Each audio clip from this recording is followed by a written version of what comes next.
Hello, hello. Welcome to the first episode of the ScreenTime podcast, a show about basically everything that's on your screen.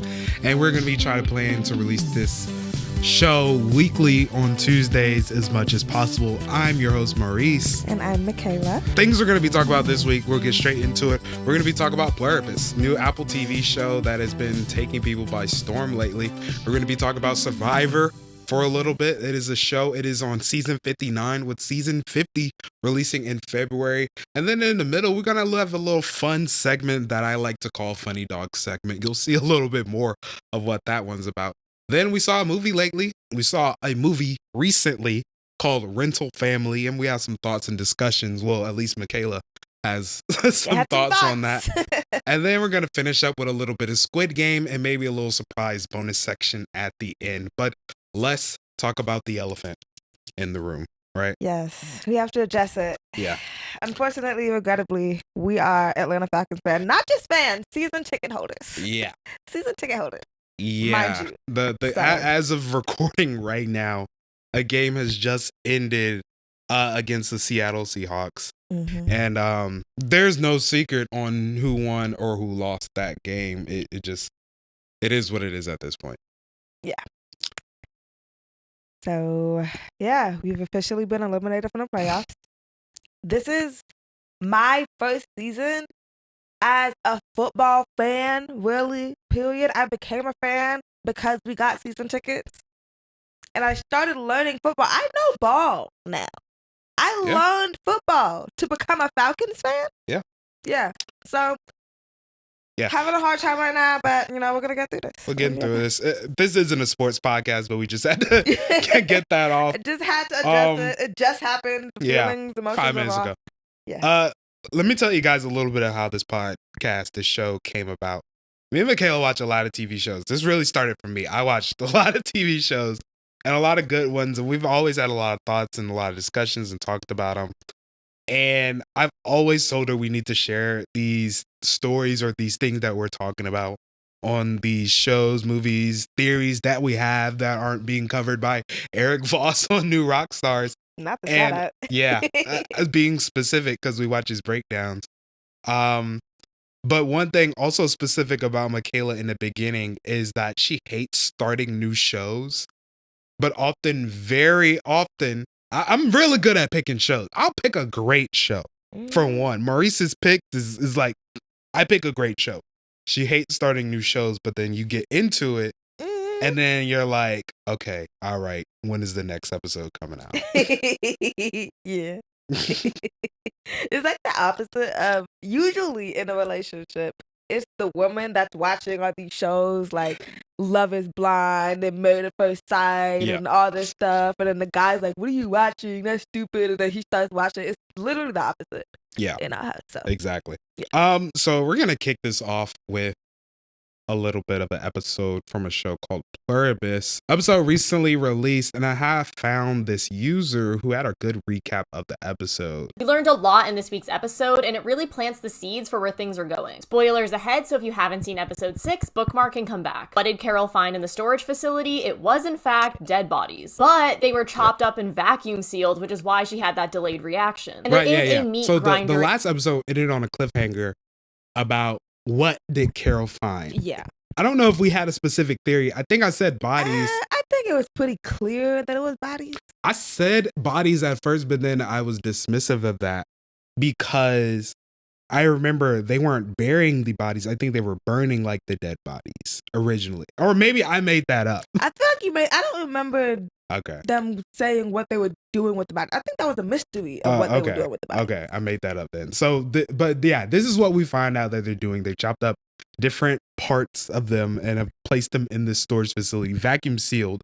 The vacuum sealed was the thing, because I think bodies was the obvious answer, but I remember being on a subreddit and people were saying like the only thing that would give her that reaction is bodies, but then why would the reaction be delayed? So that answer, like, if why it was she obviously had a delay, yeah. And that's kind of what this user reaction. says. And there is a meat grinder in the back. I know some people will say it was too obvious, but doing some random twist out of nowhere just to shock us wouldn't make sense. Y'all correctly guessed because the show set it up that way so that we could naturally come to that conclusion. That's good writing. Carol takes video to send to the other survivors, but because it's such important information, she drives to Vegas to give it to Mr. Diabate directly. He is currently forcing the hive mind to act out his fantasy of being this debonair master poker player surrounded by women obsessed with pleasing him. People can be hard on Carol, but he's absolutely wasting more resources and using these people in a much worse way. The hive mind is still ignoring Carol. He is using these people to fulfill his own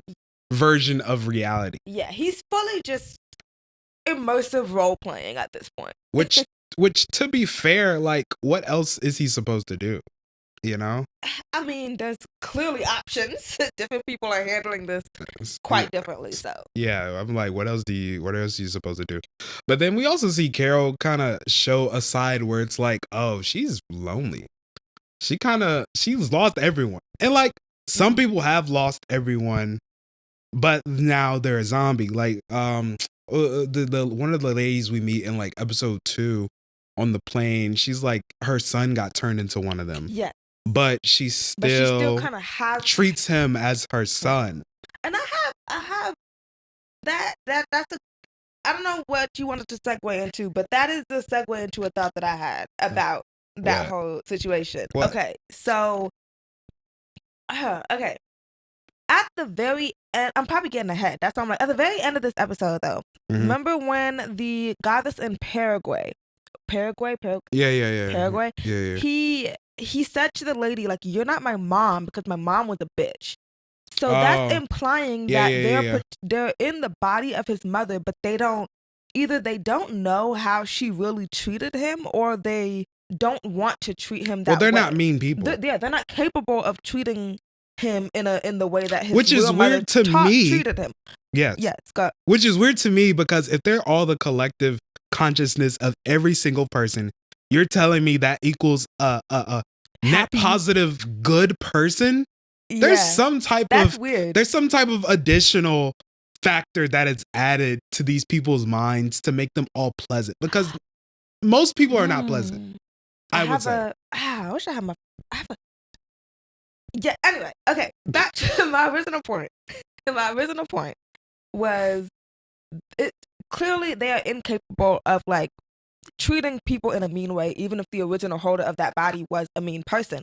So my thought was, with the lady with this kid, like, is it acting like her kid, or is it just acting? Is it acting like the perfect child, and she's living a fantasy of her own right now? Like, that's not your kid. I think it's the perfect child situation. Your kid is probably a little shit in real life. Like, we saw how the kid was acting a little bit in the airport, and like, I don't know where the kid was acting like before, but it seemed like a very like subdued type of perfect child. They're gonna do whatever you tell them there. to do. So if she tells him go to your room and go lay down, he's gonna go to his room and go lay down, and he's not gonna argue with her. You think you could tell the hive mind to be more defiant?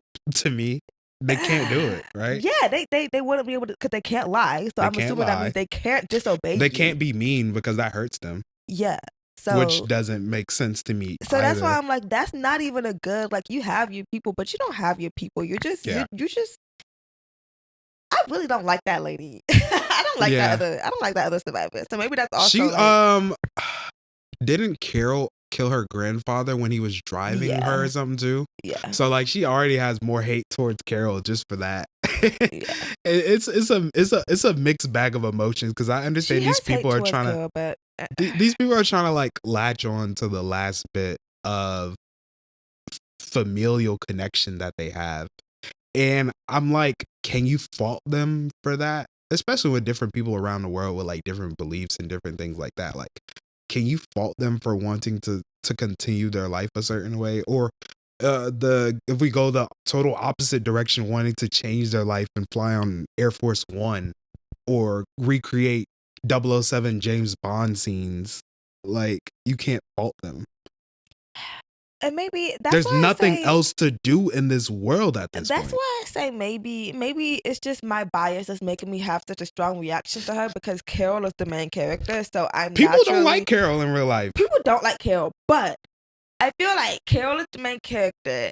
And so my initial introduction to the situation was through Carol's lens. Right. So that became kind of like my perspective. default Yeah. perspective and view of this world. And then I meet this other lady, and she's immediately like rude and dismissive to Carol, and Carol is literally just trying to find connection. Like at the beginning, Carol wasn't doing anything wrong. I can't fault Carol for anything she did in the beginning, because that was freaky. It was a freaky situation. Yeah, it's a wild situation to go. It was a freaky situation, and that lady was just being, I don't know. I don't know. I'm not as mad as at the 007 guy. I'm not mad at him either. I wanna. There was this like people talking about if Pluribus happened in real life clip that I think I talked to you a little bit about earlier, but I just thought this was very hilarious.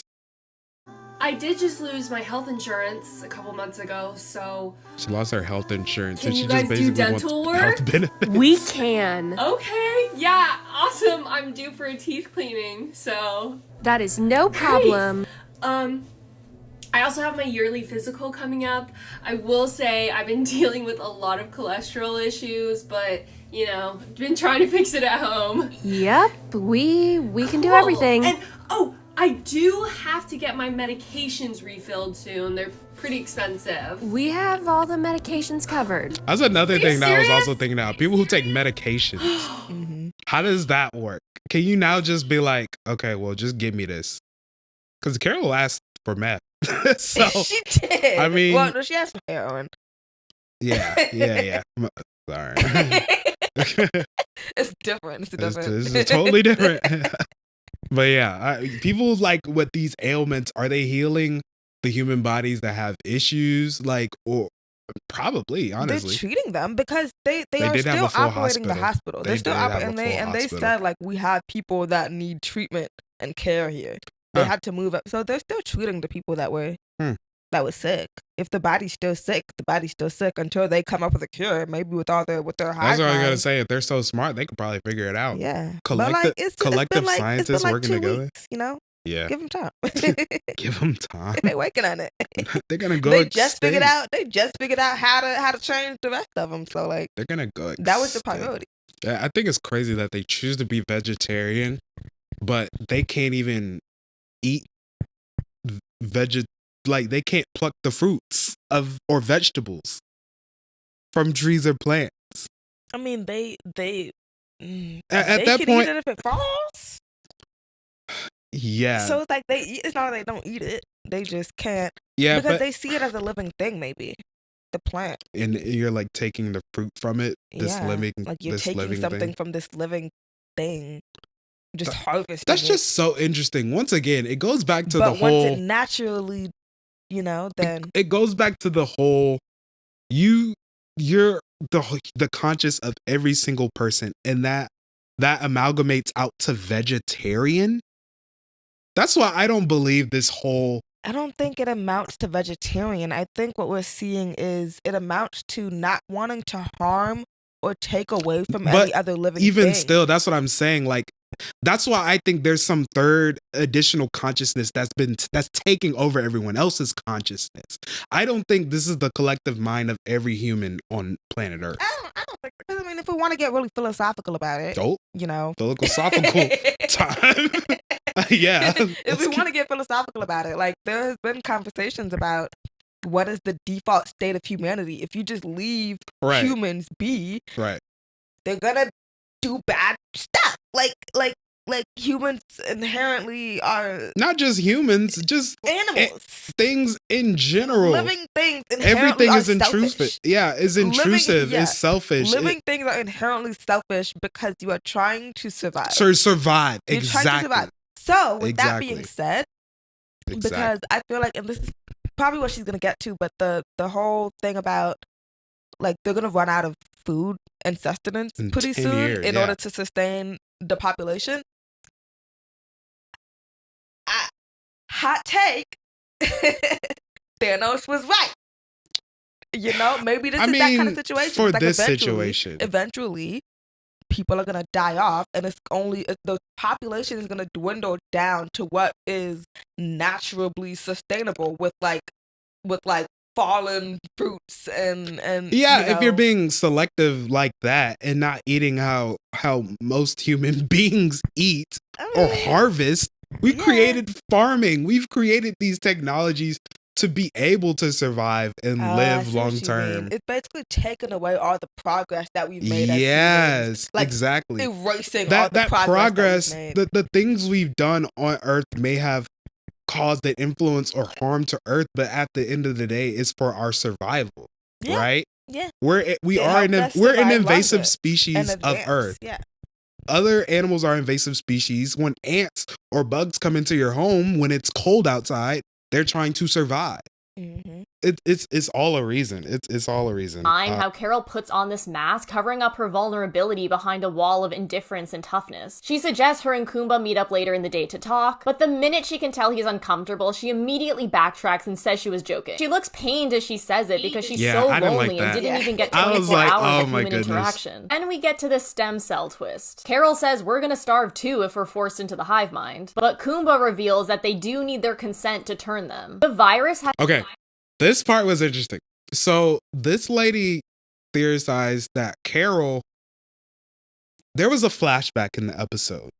I think the week before when they were in that ice igloo, they were in the cold or something like that. And Carol made a reference of having some of her eggs frozen somewhere. And someone was like, okay, maybe they're not going to you see where it's going. Maybe they're not going to harvest her eggs inside of her, but get them, because I think the language that they use, and I don't expect the hive mind to be tricky like this and do that, but someone was like they could go and get her egg stem cells, but I also don't think that's how stem cells work. Yeah, I don't know too much about them, but the idea that there could potentially be a way for them to get the stem cells that they need from her to create something to then give her turn her, is that the idea? Right. Okay. It just feels so invasive. I don't imagine them doing that. But another reason my jaw dropped is because I was like, what? Just, okay, ignoring the fact that they're Carol's eggs specifically. I'm sure a lot of people have frozen embryo eggs. Are they gonna, people had babies. Yeah. They wouldn't, I was gonna say, would they make more people? Like, would they make more babies? Like, would they just use the eggs and implant and fertilize? But they talked about that in increase the population. Yeah, they talked about that in this episode too, setting up, because he suggested it. The guy who's playing the rich person, he suggested it, that they set up a factory to increase count of people or something like that. I don't remember the specifics, but yeah, he suggested it. And they said they would think about it, but yeah, they don't have enough food to sustain themselves. If you're just eating crumbs, new people, unless they're not gonna essentially farm people to then eat them. So that's not gonna happen either. Yeah. So. But Pluribus is a great show. Yeah. Y'all make sure y'all go watch it. It's on Apple TV. This is not a sponsored ad for Apple TV. Just really like the show. That and Severance, Ted Lasso. There's a few others that are really good. But we have to shift gears and now talk about Survivor. Jeff Probst. Who do you think is going to be in the final three? Right now, Steven's looking like a strong player. Think so? Rizzo has had a target on his back, but he is also a strong player. Yeah. I don't want to say it. I know.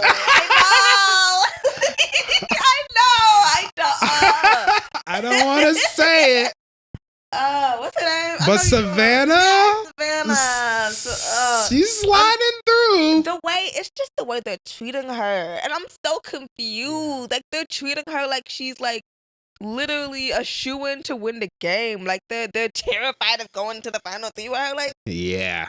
News anchor Savannah. Oh no, I'm shaking in my they're boots. basically, they're if they find out that Savannah is a news anchor, it's gonna be over for her. Don't let them know that. I don't know. Let me stop. I'm being mean. But that's stemming from a larger issue that I have with the trend in Survivor lately. But yeah, Savannah and Rizzo, will probably make it. Yeah, Savannah and Rizzo is definitely gonna. Okay, so Someone- let's say, yeah, let's go say ahead, go Savannah and Rizzo. Okay, let's say that that's what the general Uh-huh. consensus is gonna be. They're gonna. Who's the third though? Oh, I said Steven, the guy who's Oh, just you won said these Steven? recent, the rocket scientist who's just won these recent challenge, Oh yeah, who just he got the did. immunity. I think he's gonna start shifting Yeah. gears Yeah, because let's think about what players are still in. We got, I think, Soph and Sophie. That's Yes, what I was thinking. I was trying to think of like one of the people that's not in that little alliance. but the other girl, what's the black girl's name with the K? She's still in the game. There's only one. The one who cried black about her person left. mom. Yeah, there's only. I don't remember. Christina.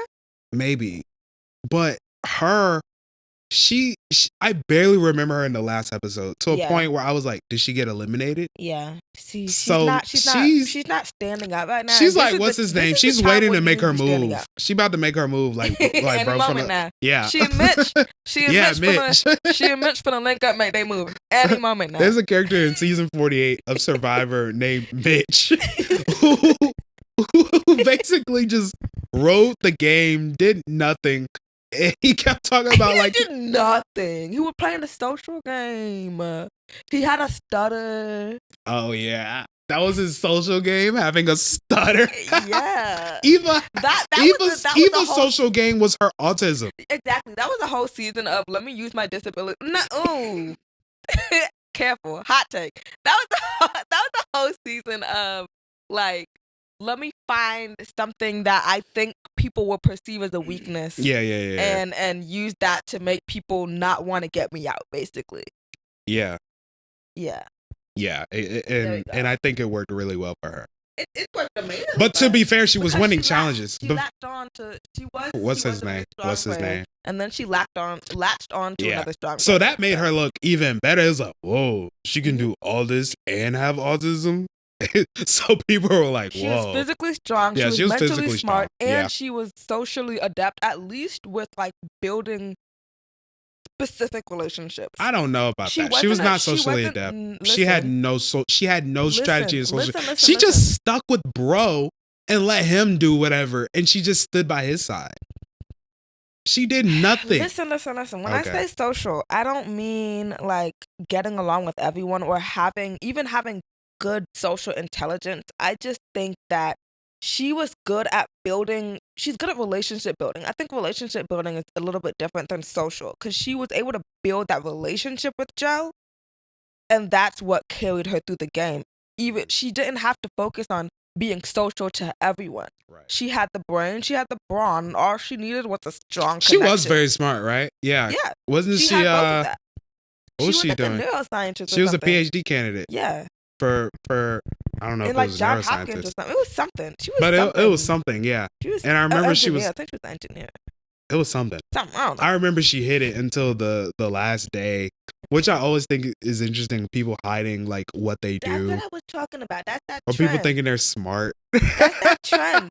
Because I Like, understand. bro, you're a teacher. Why are you not telling nobody? Remember when we were rewatching Survivor, like old Yes, seasons, yes. and we would see people like hiding the fact that they were police officers, or you Yeah. know, that makes A little bit. Lawyer. sense. I think Yeah, is a good one. hiding that you're a lawyer, hiding that you're a police officer, hiding that you're you know, but like one lady I think hid she was a firefighter. I don't know why she did that. For That's real, funny. because that's kind of like That's okay, so cool. you're like that's cool. But there are no like But- social aspects to that. Yeah. That'll, But police officer, for example, I understand why you would want to hide that. Like, yeah. But news anchor. It's crazy. Like- They're gonna find out I was a news anchor. They're gonna know I know how to. And the reasoning she gave for that didn't make sense because she's like, they're gonna think I know how to like talk to people and manipulate, and I'm like, maybe I don't know. What transferable skills did you have as a news anchor? Maybe I don't.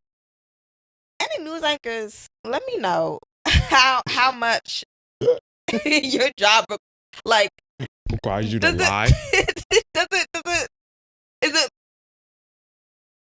you know what I'm trying to say? Yeah. Yeah. There's been a lot of controversies coming up with Survivor lately.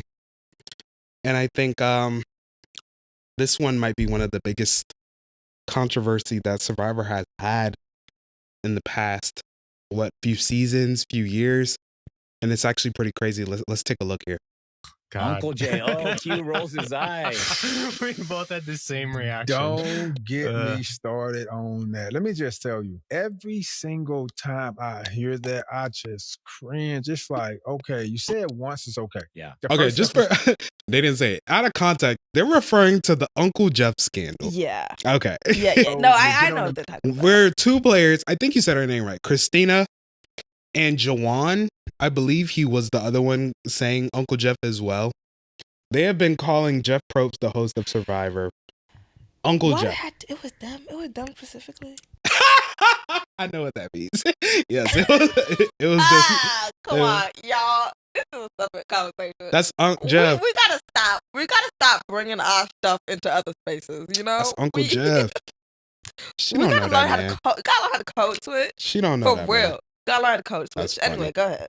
That you're excited, but to now turn this into your thing, it's so annoying to hear. Just from the standpoint of, okay, at this point, you've met Jeff maybe 9 times. How did he get the point to be called uncle? Like, there's people who've been in your life for a while and close knit. Mr. Jeff is fine. That's respect. Something about that Uncle Jeff stuff. And I think one of them who's calling him Uncle Jeff, they're about the same age.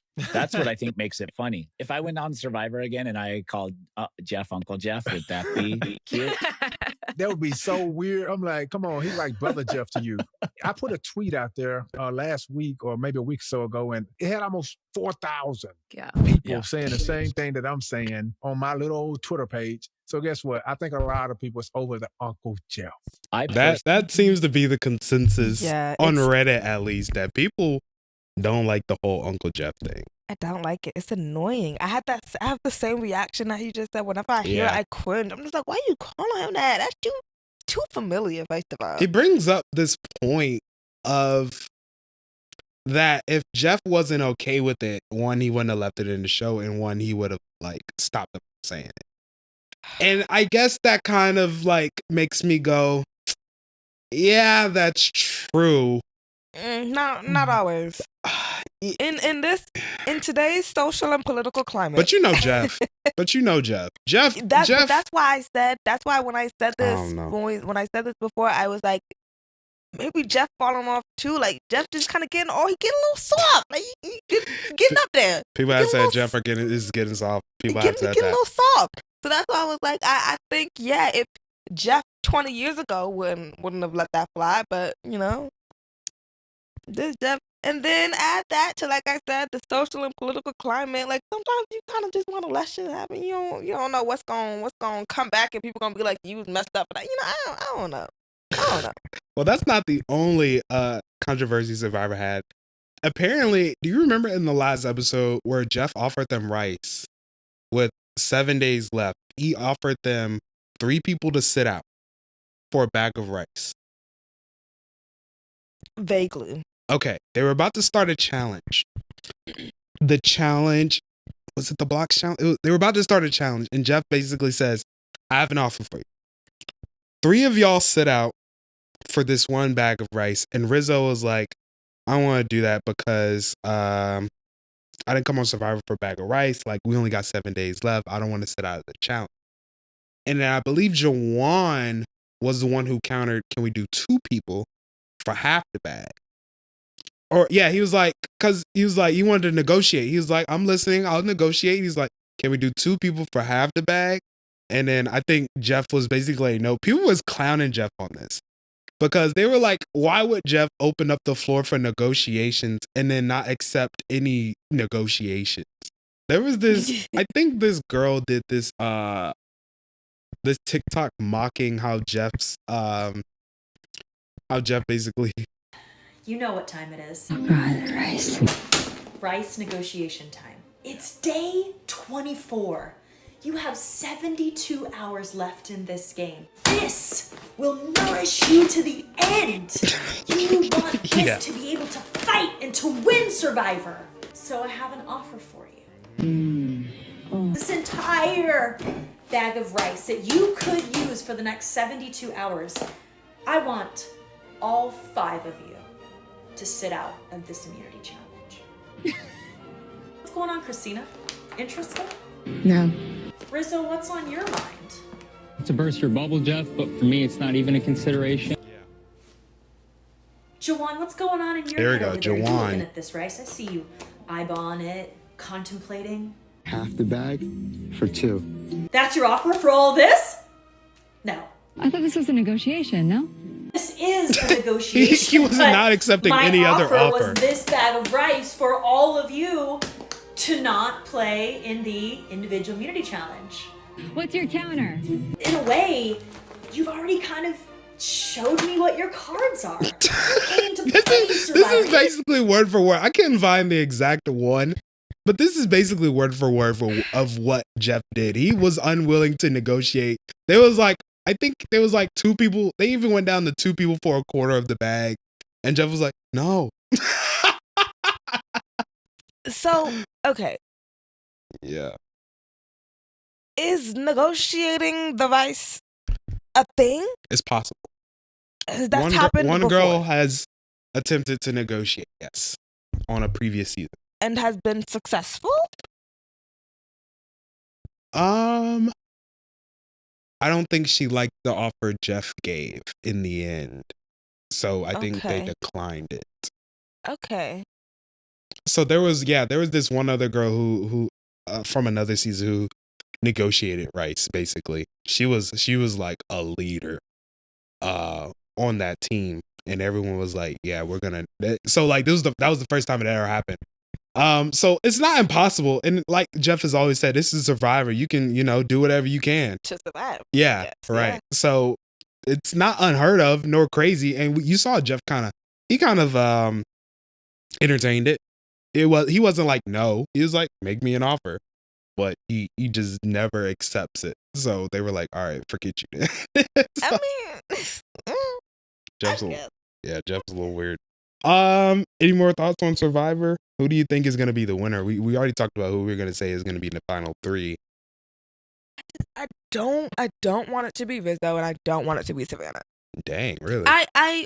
The only reason maybe I'm just being too much of a traditionalist. I feel like Rizzo is not enough of a traditional Survivor winner in my eyes.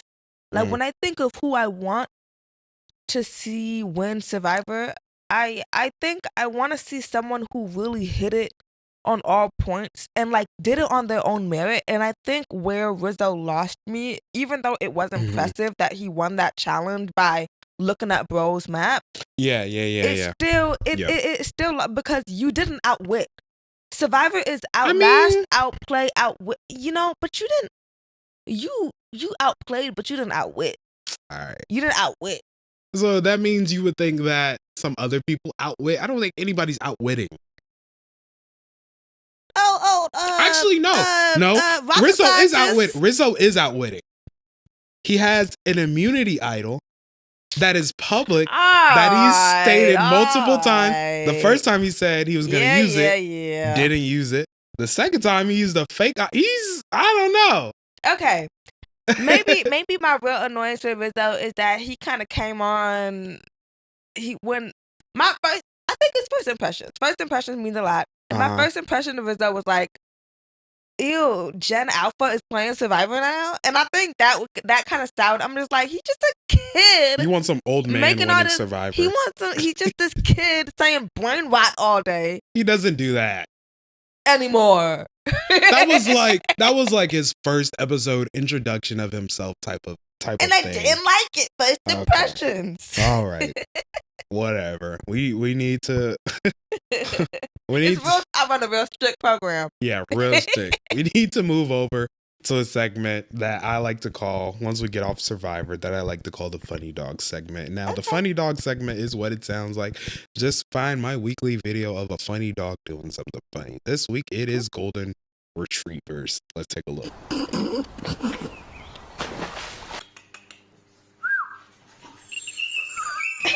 Dramatic. Oh, he's got oh my God! He's hungry. He's just attacking it. He's He's sleeping like a cartoon. Hey! Layla vibe. Oh. See, this is why you don't want our dogs to be able. That's what I'm saying. You don't want them to be able to carry stuff. That's funny. Oh, he's gonna take it. He don't get it. Oh. Bro, I saw Layla do that the other day. What you mean? Layla did that. Oh my gosh. Layla's our dog. One of our dogs. Context, I guess. Yeah. Like, just keep up. Oh my god. Anyway, where was it? We were somewhere. The cabin? Where was it? The cabin? Yes. Yeah. That makes sense. I'm like, we're in the house. Did that happen? We're in the cabin. And I was sitting outside in that table that was outside. Yeah. And I would let the dogs out with me, but they would never settle out there. They would just walk around. Mm-hmm. And Layla literally slinked underneath the table just like that and went out to the other side. I was like, you can go over. There's so many opportunities. She went under my chair too. That's so funny. She squeezed into the smallest possible spot to get to the other side of the table. I was like, I've never seen you do that before. That's funny. I think it's fun. That makes me think of like, how do you know when to pull out a camera when your dog's doing something? Because sometimes the moment is so short, like to catch it on camera perfectly is just hilarious. Patrick, no.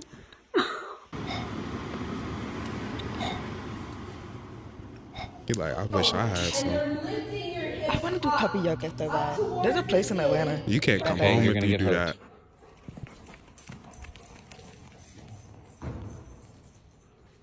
Oh, Milo. Lucky. Lucky's our other dog. Oh, I like that. So that was our dog. That was our funny dog segment.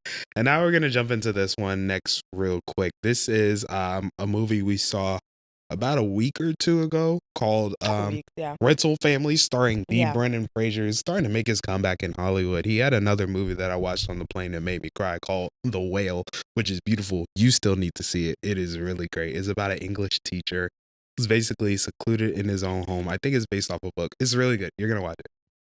But we saw Rental Family. Give him a synopsis, basically what this movie is about, if you remember. I'll try. I'll see if I remember. So basically, it's an American actor who is living overseas in Japan. Yeah. He was in Japan? Okay. He's living overseas in Japan. And basically, his roles are like whenever a Japanese movie needs a white American person. Or commercial, or Yeah, or a commercial or something. He'll do little gigs like that. Work was kind of drying up, and so he gets recruited, scouted, discovered, etc. by this agency that offers him a different type of acting work. And so it's not TV acting. He more so, like, let's say you need a family, you need a parent to go to your, this is a simple example, but let's say you need a parent to go to your parent-teacher conference and you don't want to ask your real parent, or you don't have a real parent. You can rent this guy to be your parent for the parent-teacher conference. Yeah. So it's like IRL role-playing acting. The actual scenarios that happen in the movie is, one is this mother is trying to get her daughter into this school, and the school will not accept her or even give her an interview without the father being present. Now, the father isn't actually in this child's life. This child is a mixed white and Asian girl, and she is living with her single mother. So they have Brendan Fraser, and I think this is one of the major points. They have Brendan. Major plot. Yeah, it's a major. Yeah. They had, but it's not a spoiler. They have him be a father to her, and the daughter thinks this is her real father. Yeah. And he starts getting attached to this girl in an unhealthy way of a situation for both parties. Yeah. Absolutely. Yeah, it's crazy.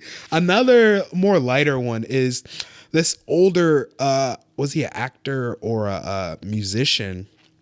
His daughter calls the agency to have Brendan Fraser come in and pretend to be a journalist and interviewing him.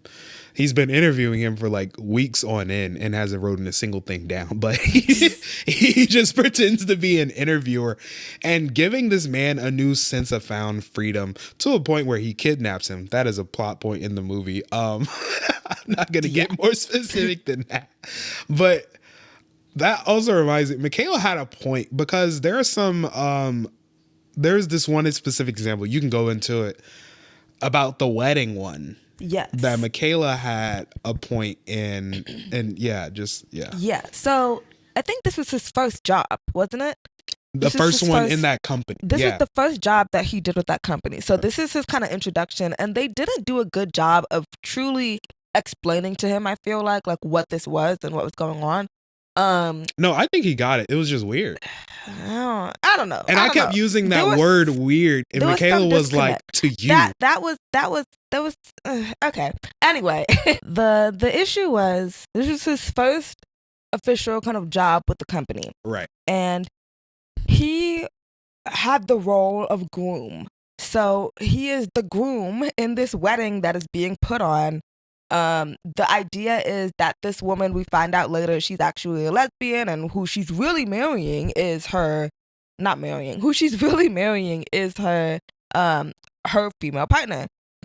But her family doesn't know that because they wouldn't be accepting. And so to give her parents the memories and the pictures and the videos of being able to throw her a wedding and send her off, she has him basically fill in and be a groom for her wedding. And I think another important part is the daughter has set up this thing where her and her fiance are going to elope to Canada to get away from the family. So that way she can be with her girlfriend or whoever it was. So she told her family that her husband has a job in Canada and that's where she's moving. So this is her way out to basically be with who she wants to be with. Yeah. So and so like thoughts aside on that, because happy for her, love that for her. Yeah. But my issue came with learning that at this point, this guy has been in the country for 7 years? I think about, yeah. He's been in the country for 7 years, and he is so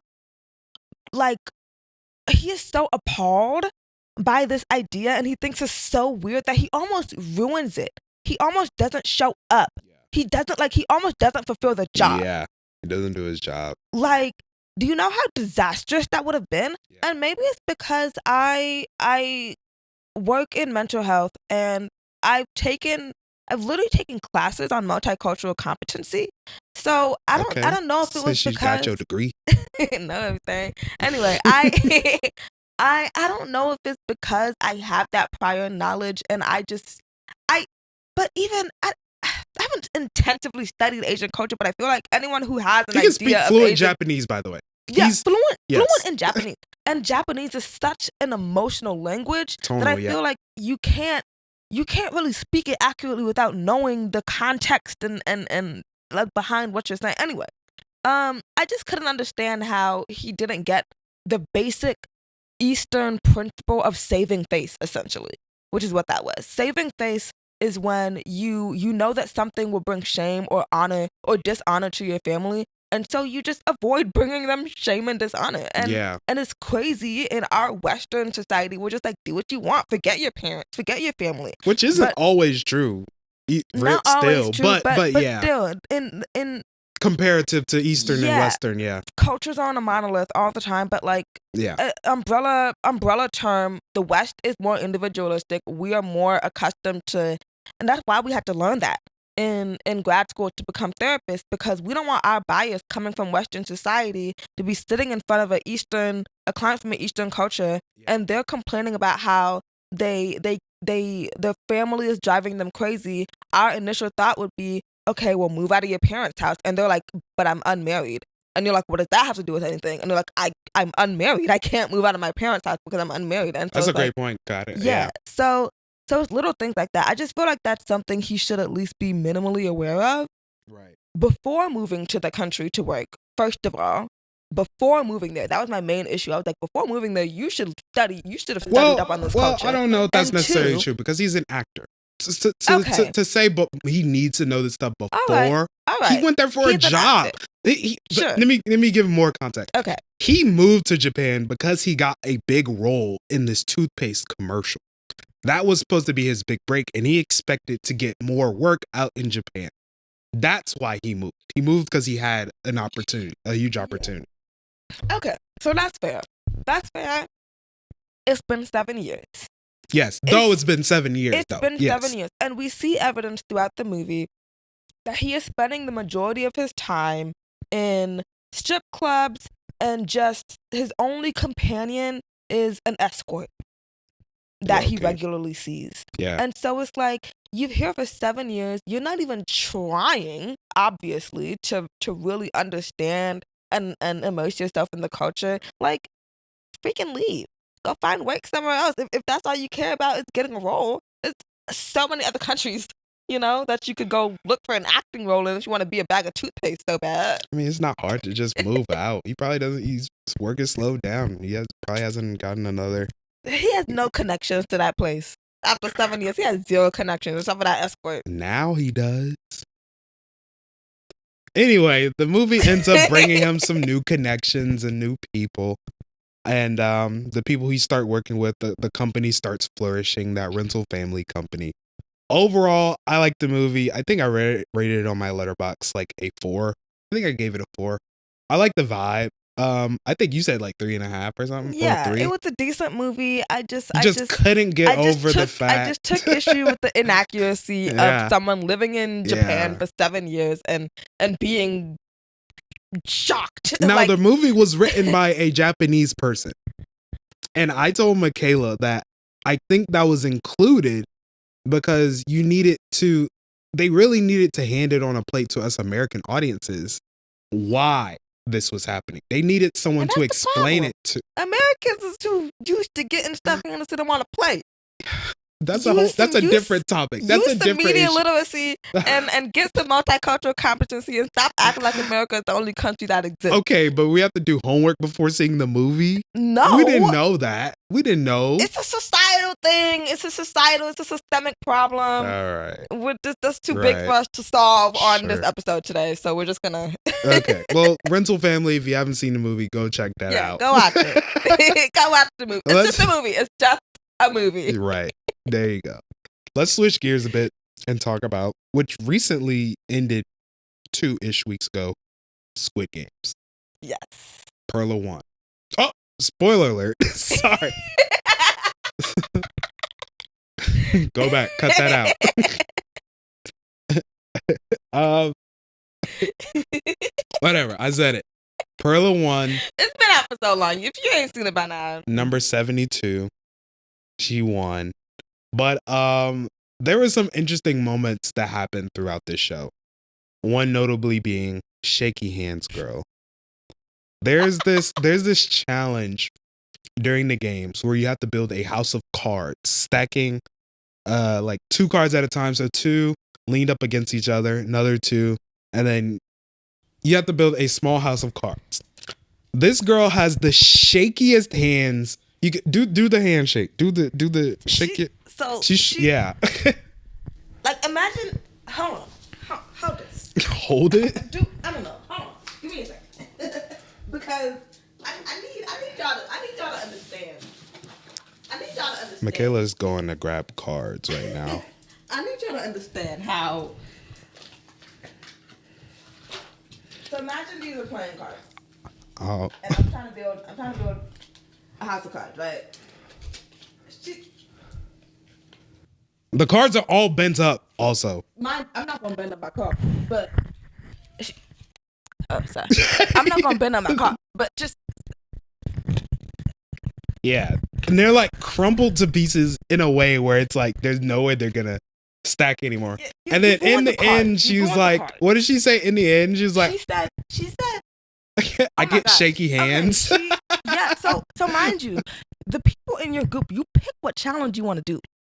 You fully pick you fully volunteer for whatever challenge you want to do. And while she's about to kill them all because she's can't put together the thing, she's like, oh, I should have told y'all that I had shaky hands. Like, why would you say that? Why would you not sign up? Why would you volunteer to do this? Why would you pick this one out of everything if you have shaky hands? The one that requires the steadiest hand. And you're like, sorry guys, I should have told y'all I had shaky hands.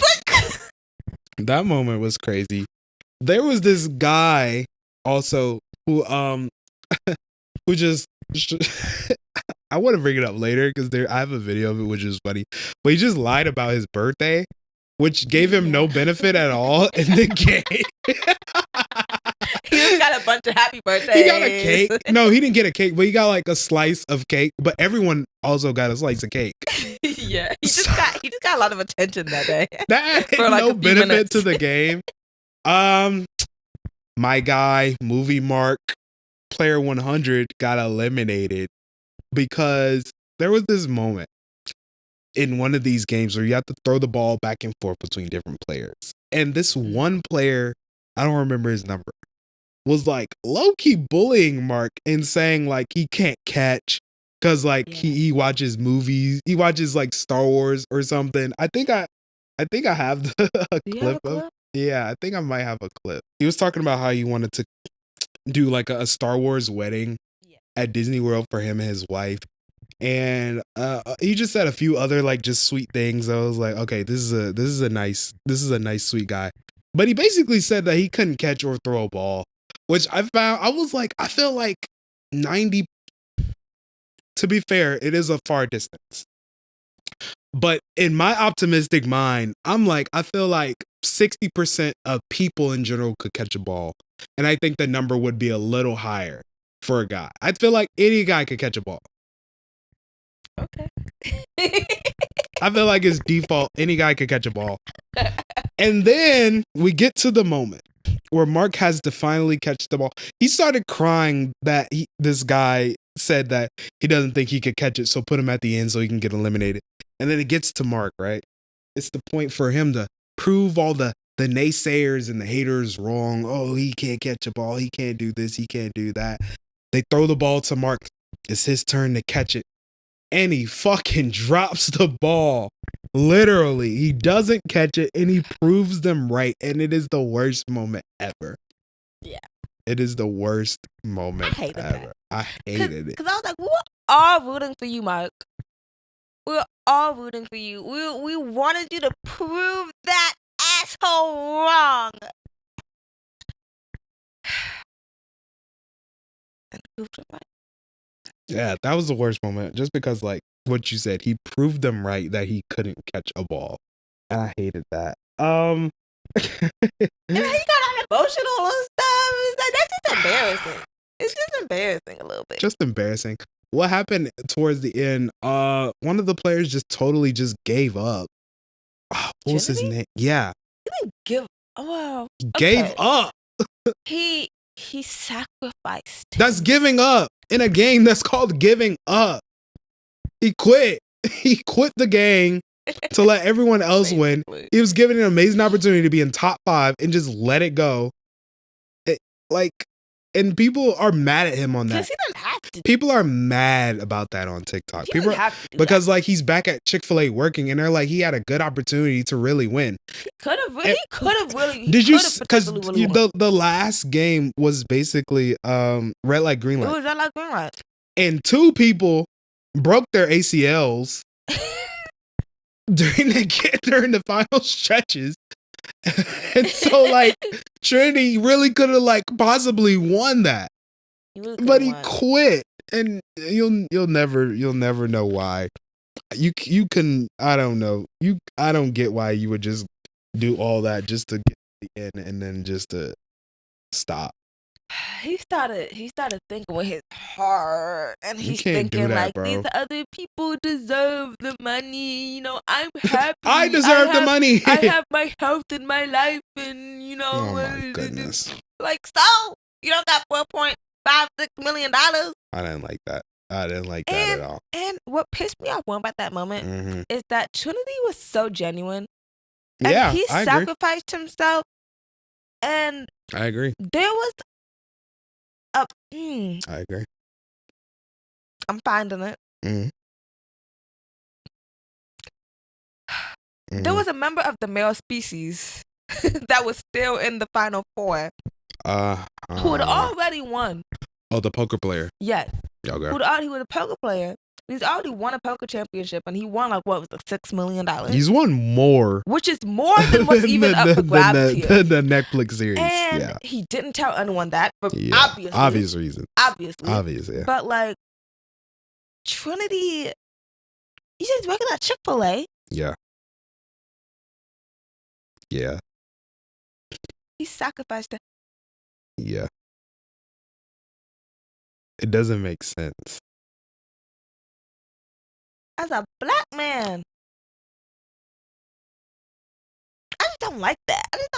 Because do you remember his reasoning? Worth you making that do you remember sacrifice. his reasoning? I don't remember it specifically, but his reasoning, or I think he said like he was already blessed with an amazing opportunity. And then people were like, yeah, you were blessed with an amazing opportunity, so don't give up on it. Take the opportunity. You didn't finish taking the opportunity.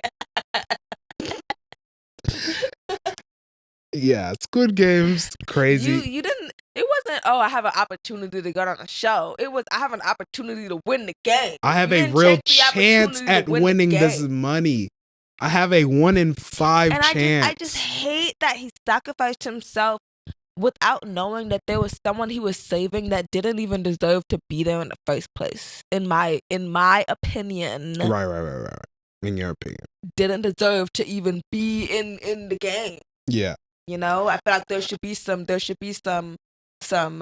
prerequisites, some qualifications. Have you made $1 million before? Yeah. Maybe have you ever won $4 or more $1 million before in the past 2 years? Would this be life-changing amount of money for you? No. Yeah, I think it should, at the very least, it should be a life-changing amount of money for anyone. And that's what a lot of people are saying about Survivor. Not to go back about, but that's what people are saying about Survivor. They're saying they're getting a lot of lawyers and science and engineers and on this game. They're like, we're the grocery store baggers and stuff. But people are also like, those people aren't able to get enough time off to go on Survivor. And my take on Survivor is that $1 million not enough no more. That's the other thing. It's not enough. The prize money hasn't increased. Inflation is not risen with inflation. Yeah. It was like, we need people who $1 million is going to get them out of, it's going to make it for them. It's going to hit. I mean, $1 million is still hit for me. That's a good amount of money. It'll hit. That's a good amount of money. You got people going on Squid Game from Netflix. Sorry, not no shade to Netflix, but like, you know, $4.56 million they giving out, and Survivor, which is coming on 50 seasons, a classic generational show. Yeah, can't give you at least 2. Yeah, man. Whatever. I don't know. Me? Anyway, whatever. Yeah, that's Squid Game, that's Survivor. We talked about it all. Anything else you want to talk about? If not, I mean, we can wrap it up here. Yeah, I think that's all the new stuff that we. One more thing, I saw K-pop Demon Hunters. Oh yeah, it's straight. Music. It was nice. Music stuck in my head. Not gonna lie. Decent movie. They're making a sequel coming out in 2029. Stay tuned. Yeah, that's all I got. Oh. And if you have time, editor, put in that clip of the Walmart guy, the Walmart guy hyping up his team with the song from the movie. Yeah. Put that in. Any final words? Watch a lot of TV this week. Oh. Sit on the couch, watch TV. You don't hear that often. Doctor's orders. Doctor's orders. You heard it here. That's been Screen Time. I'm Maurice. And I'm Mikayla. And we'll catch you guys next week with another episode. Give us a suggestion if there's like any shows that we need to watch. Yeah. Anything like that, movies, whatever. We're going to do that. We're also going to do a look back series where we rewatch some old classic movies and films and just talk about them here. Just giving you a heads up of what to expect. And that's going to be all. Bye.